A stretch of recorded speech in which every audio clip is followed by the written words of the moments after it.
نحمده ونصلي على رسوله الكريم اما بعد فاعوذ بالله من الشيطان الرجيم بسم الله الرحمن الرحيم رب اشرح لي صدري ويسر لي امري واحلل عقدة من لساني يفقهوا قولي۔ نبی کی بیویوں سے اگر تمہیں کچھ مانگنا ہو تو پردے کے پیچھے سے مانگا کرو، پردے کے پیچھے سے۔ جی ہاں، مردوں کو یہ حکم دیا کہ سامنے سے نہیں، بغیر حجاب کے نہیں، حجاب کے پیچھے سے۔ کیوں حجاب؟ کیوں؟ اس آیت کو انڈر لائن کیجئے، یہ آیت حجاب کی ضرورت بتاتی ہے۔ یہ تمہارے اور ان کے دلوں کی پاکیزگی کے لیے زیادہ مناسب طریقہ ہے، یعنی اس سے دل پاکیزہ رہیں گے۔ حضرت انس کہتے ہیں کہ میں نبی صلی اللہ علیہ وسلم کا خادم تھا، بغیر اجازت آپ کے گھروں میں آتا جاتا تھا۔ ایک دن میں آیا تو آپ نے فرمایا میرے پیارے بیٹے ٹھہر جاؤ، تمہارے بعد ایک نیا حکم آیا ہے، اب بغیر اجازت اندر نہ آؤ، یعنی ان کے اوپر بھی اجازت ہوگی۔ پھر اسی طرح اس چیز سے بھی روک دیا گیا کہ کوئی مرد کسی عورت کے ساتھ اکیلے بیٹھے کسی کمرے میں، خواہ کوئی بھی کام ہو۔ رسول اللہ صلی اللہ علیہ وسلم نے فرمایا عورتوں کے پاس جانے سے بچو۔ اس پر انصار کے ایک صحابی نے عرض کیا یا رسول اللہ، دیور کے متعلق آپ کی کیا رائے ہے؟ بردر ان لا جو ہے۔ آپ نے فرمایا دیور یا سسرالی رشتہ دار تو موت ہے، یعنی یہ نہیں کہ سب گھر والے چلے جائیں اور دیور بھابھی اکیلے گھر میں رہ جائیں، یہ پسندیدہ نہیں۔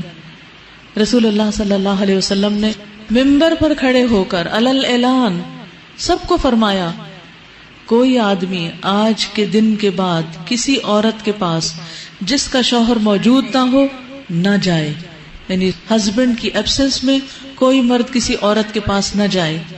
ہاں اگر اس کے ساتھ ایک یا دو آدمی ہو تو پھر حرج نہیں، کیونکہ بعض اوقات کام ہوتا ہے، ضرورت ہوتی ہے، بعض اوقات میڈیکل ریزنز ہوتی ہیں، بعض اوقات کورٹ کے مسائل ہوتے ہیں، یا کوئی بزنس ہوتا ہے جس میں مشورہ مشاورت کی ضرورت ہوتی ہے۔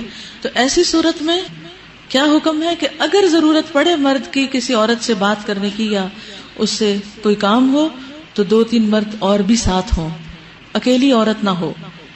جیسے آج کل ہمارے دفتروں کا کلچر بن گیا ہے، ایک لڑکی ایک لڑکا بیٹھ کے کام کر رہے ہیں، ہنسی مذاق چل رہا ہے، گپ شپ ہو رہی ہے، اسلامی لحاظ سے بالکل ممنوع ہے۔ آپ نے فرمایا کہ شیطان انسان کے جسم میں خون کی طرح دوڑتا ہے، تو شیطان جہاں موجود ہو وہ مرد اور عورت کا دل پاک کہاں سے رہنے دیں گے؟ تو دلوں کی پاکیزگی بھی ضروری ہے۔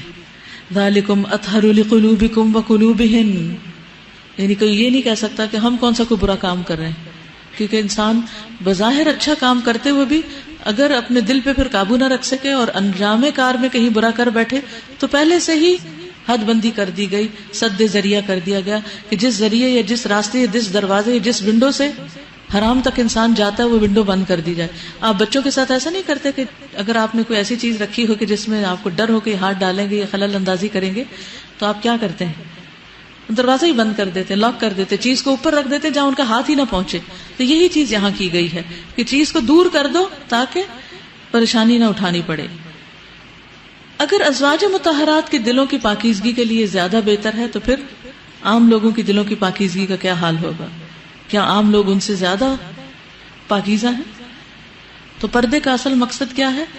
قلب و نظر کی طہارت اور عصمت و عزت کی حفاظت، کیونکہ عورت کی عزت و عصمت بہت قیمتی ہے، عورت بہت پریشیس ہے، وہ مردوں کے لیے کھلونا نہیں۔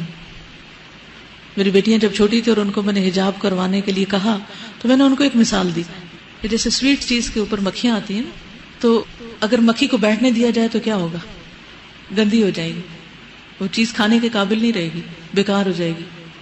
تو اسی طرح ایک عورت جو ہوتی ہے نا بہت سویٹ چیز ہوتی ہے، اور مردوں کی نگاہیں جو نا مکھیوں کی طرح ہیں، تو آپ نے اپنے اوپر نہیں بیٹھنے دینی، آپ نے اپنے آپ کو ان سے بچا کے رکھنا ہے۔ وہ صرف اتنی بات تھی، بات سمجھ میں آ گئی کہ ہاں واقعی ہم کیوں اپنے اوپر مردوں کو نگاہیں ڈالنے دیں۔ تو پردہ کرنا بھی آسان اور اس کا مقصد اور طہارت جو قلب و نظر کی اور ویسے بھی عزت و آبرو اور عصمت کی حفاظت وہ بھی اس میں موجود۔ تو کسی بھی طرح سے آپ اگر یہ سمجھیں کہ اللہ تعالیٰ ہمارے لیے ہماری ماں سے بڑھ کر ہم سے محبت کرنے والا ہے تو وہ احکامات ہمیں کیوں دے رہا ہے؟ وہ ہمیں پروٹیکٹ کرنا چاہتا ہے۔ حجاب عورت کی پروٹیکشن کے لیے ہے، عورت کی حفاظت کے لیے ہے، عورت کو بہترین مقام دینے کے لیے ہے۔ حجاب عورت کو مردوں کے ہاتھوں کھلونا بننے سے بچاتا ہے۔